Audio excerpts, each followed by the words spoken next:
Yo, yo guys, I'm back. It's your boy Jesus Gamer here. Alright, fair enough. Let's get into this video.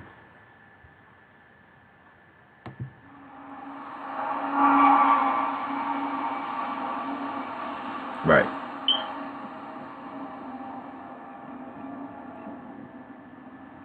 In late October, my girlfriend Stacy and I took a road trip to Stowe, Vermont. We rented a cabin on the website Glamming Hub, only about a 20-minute ride from the village. Okay. It was on a nice hilltop with a view of the fall foliage, which was just the reason why we took this trip. We had the rental from Thursday night to Sunday.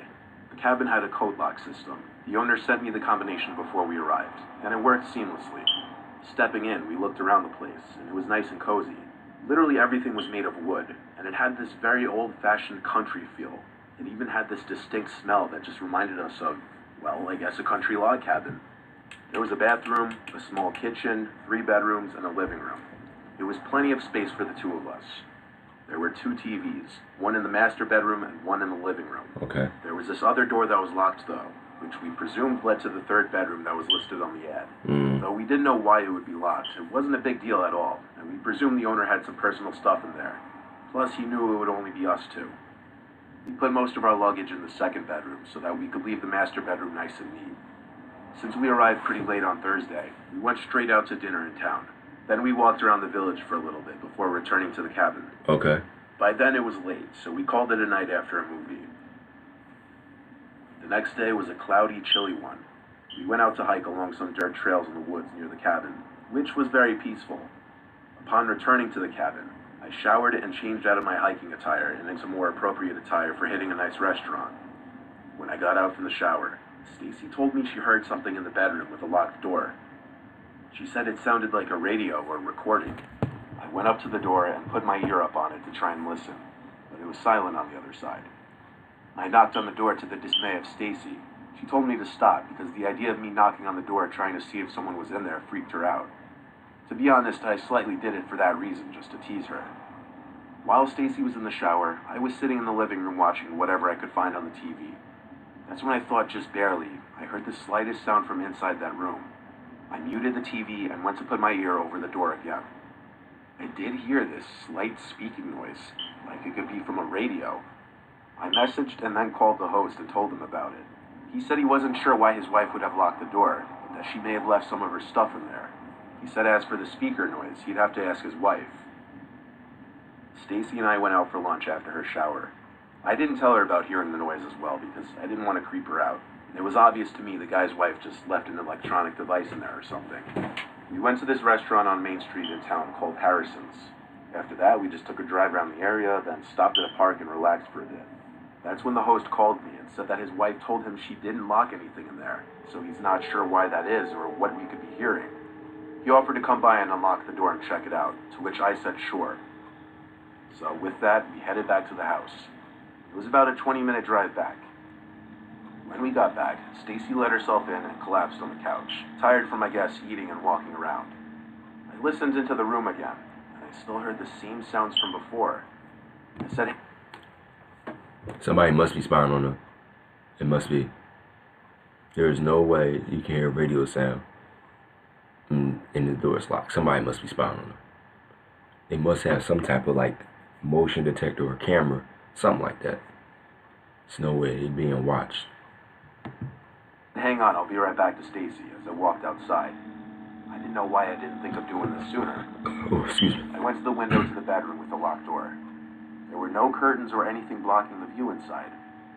As I stood on my tiptoes to look into the room, I was horrified. I saw this grossly skinny, tall, 20-something-year-old guy in a hood, dancing slowly in the center of the room. He had what looked to be a small radio in his hand. He noticed me quickly at the window, and he stopped and looked at me, smiling. I started screaming Stacy's name, yelling, "Get out of the house." She met me at the door, panicked and confused. I told her just get in the car. I grabbed our 2 bags, leaving whatever stray items behind, and threw them in the trunk, driving off. I then called the host and told him to call the cops because someone was in the house.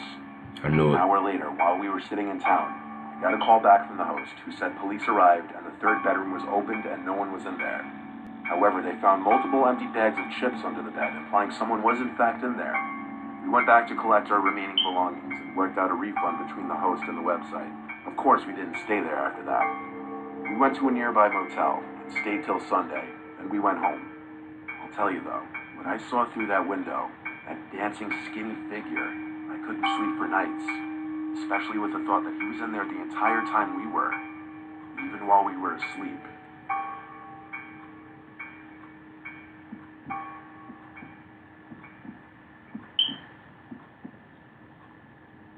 It happened after a long Friday night halfway through October, a rainy one, and drinks were involved. I was at this Halloween-themed housewarming party with all my friends. I didn't wear a costume because I came straight from work already pretty exhausted. I took an Adderall to wake myself up before going, and I stopped at a gas station to pick up some White Claws. There were a decent amount of people there, I'd say 25 to 30. I had to meet a few people that I'd never met before. All this socializing and drinking was keeping me awake, but deep down I kind of wanted to just get home and go to bed. Working in a hospital means I get crazy hours and my sleep schedule's all over the place. I eventually saw a good opportunity to do an Irish goodbye through the backyard. I didn't even really have it in me to say goodbye to 20 people.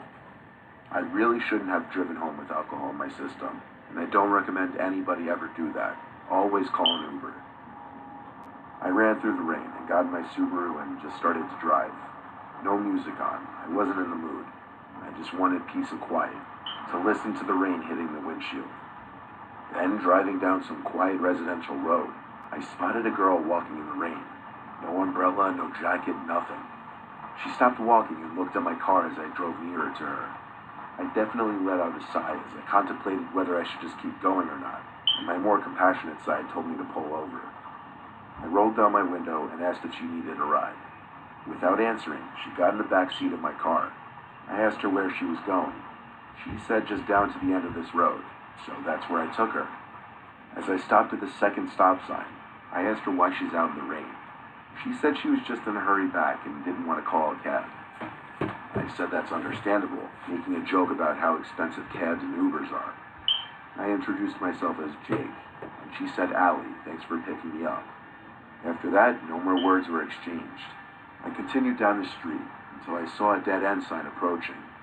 I stopped at the final sign, then asked, "Is it past the dead-end sign?" She didn't answer.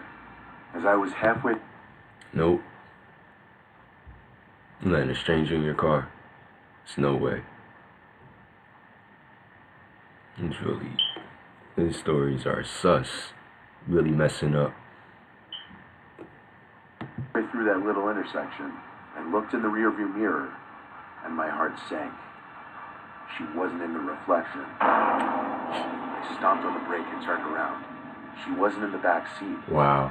I quickly pulled to the side of the road and got out. I hurried to check the entire backseat row. She wasn't there. Not on the seat, not on the floor. I looked down the empty road, lit up only by the occasional street light. There was no one in sight. But there was no possible way she even got out from the car, as I had not once heard the door either opening or closing. And there's no possible way she just snuck out from the car unhurt. I was starting to question my sanity. I started feeling around the seat and floor where she sat. It was completely dry. It would have had to have been somewhat wet from her after being in the rain.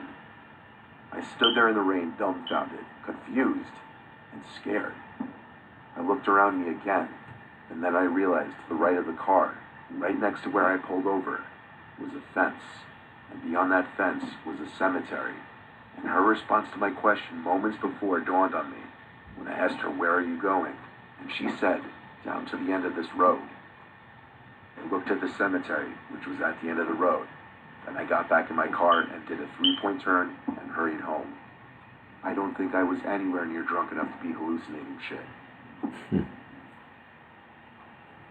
There's that ad. Alright. Let's skip this. Let's skip this.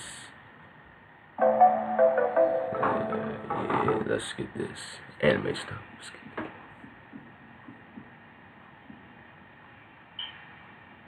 Last October, my friends and I went to a haunted corn maze in Oak Hill, Ohio.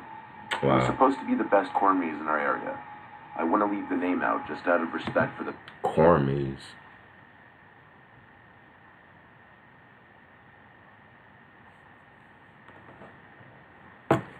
that joint sound corny.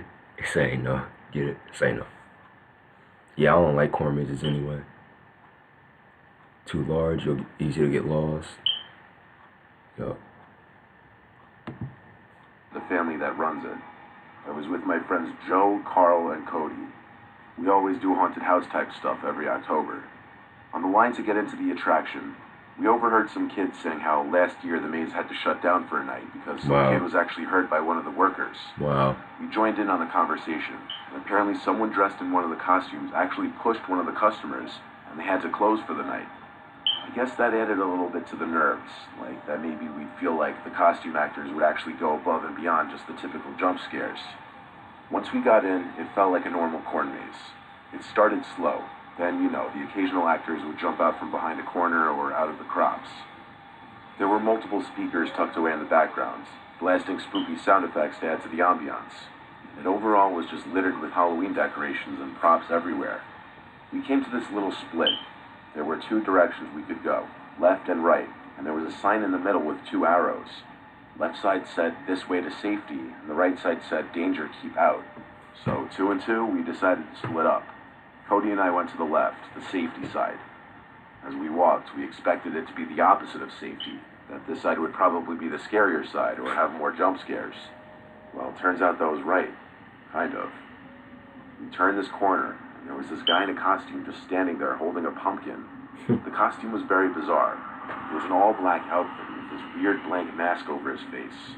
It was a complete pullover mask, but it only had 2 eye holes. No mouth hole, not even holes for the nose. He didn't jump out or make any screaming noises. He just walked up to us holding up the pumpkin, motioning for us to take it. We kind of just laughed, thinking it was part of the gimmick. Then, in a deep, raspy voice, almost like how Batman speaks in the Dark Knight movies, like he were masking his voice, he said, "Take it, please." We looked at him continuing to laugh while moving forward, and he started to follow us, repeating himself over and over, saying, "Take it." Eventually, it seemed like it was getting a little stale, though, like the joke was over and he should have stopped and went back to his spot. But he kept following us for over a minute. He kept saying, "Take it, take it," his tone getting angrier sounding. Then he said, "Take it or I'll kill you." Now, I didn't take that seriously, obviously, given that we were in a corn maze, but I did find it to be a little aggressive of a line. I took the pumpkin from him, and he seemed to stop following us. We continued walking until we bumped into Joe and Carl again at the point where the 2 separate paths merged. And they both laughed, asking why I was holding a pumpkin. I explained. Everyone agreed I should just take the pumpkin home with me at this point. Anyway, continuing on through the corn maze, it was a pretty traditional standard attraction after that. At one point, though, one of the actors actually broke character and came up to me and said I can't steal the pumpkin. I told him one of the workers gave it to me, and he asked which one. I said the guy in the black with the white blank mask. He seemed confused and asked where the worker was. I told him on the left side of the fork in the path. He then walked in that direction, not saying anything. We all thought it was really weird and took us out of the immersion a little bit. Quickly after that, we made it to the end, and it was only then, when there was enough light, that I realized the pumpkin was carved on the inside, and the top of it was cut. I grabbed it by the stem and pulled off the top, expecting something to be in there. And oh, there was. On the bottom of the inside of the pumpkin. At first I didn't know what they were. To be honest, I thought they were some kind of food, till I picked one up. I realized it was a severed human finger, a very real one. There were probably 9 more in there. On the side of the pumpkin was a pair of eyes drawn in black Sharpie, and under them said, "Always watching," with a smiley face next to it. My friends and I screamed and freaked out, and we ran to the nearest worker. She didn't know what to do either, as she was just as young as us. She called for one of her superiors, and he called the police. The whole attraction was shut down as police came and basically listened to our story. We stayed on the premises while police searched the place, but it was basically in the middle of nowhere, so we could have been anywhere. The police took the appendages for, I'm assuming, forensic analysis. I don't think a body was ever found to match the fingers. We left that place unharmed that night, but not without a permanently traumatizing experience.